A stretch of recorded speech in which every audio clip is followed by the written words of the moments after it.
La crèche Teddy Bear à Bienne. Chaque jour, quelques 40 enfants viennent ici, mais nous n'avons pas été autorisés à les filmer. Il y a 10 ans, lorsque Olga Angel a fondé la crèche, les parents ne pouvaient pas compter sur le soutien financier du canton. Olga Angel note clairement la différence provoquée par les bons de garde.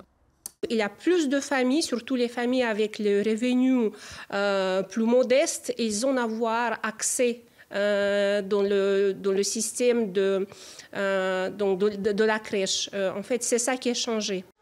Avant, les communes subventionnaient les crèches publiques qui étaient donc moins chères que les crèches privées. Les listes d'attente étaient longues. Aujourd'hui, le soutien du canton va directement aux parents par le biais de bons de garde adaptés à leurs revenus. Avec ce système, le canton veut miser sur le marché libre. Alexandre Méda travaille depuis 26 ans dans le domaine de l'éducation. Pour le président de Pro Enfance, la plateforme romande pour l'accueil des enfants, les bons de garde ont raté leur but. Et en fait, dans la réalité, on se rend compte que non, ça ne permet pas systématiquement d'augmenter le nombre de places, ça n'améliore pas la politique d'accueil, ça ne fait pas forcément jouer la concurrence, puisque ceux qui attribuent les bons de garde n'ont absolument aucun contrôle sur où ils sont utilisés. Ça n'améliore en rien la qualité, c'est pas lié, encore une fois.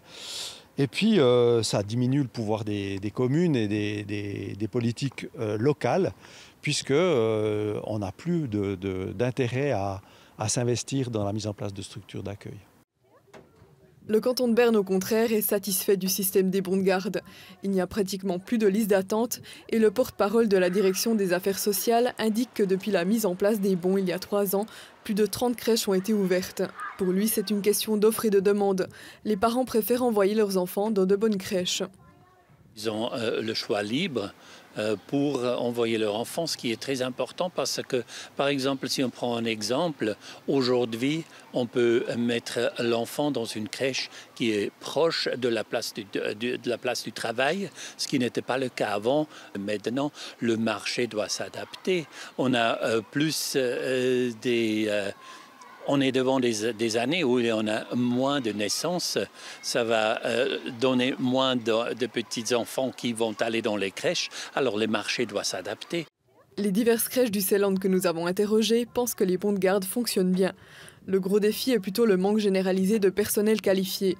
Par manque d'employés, certaines crèches acceptent moins d'enfants que ce qu'elles pourraient théoriquement.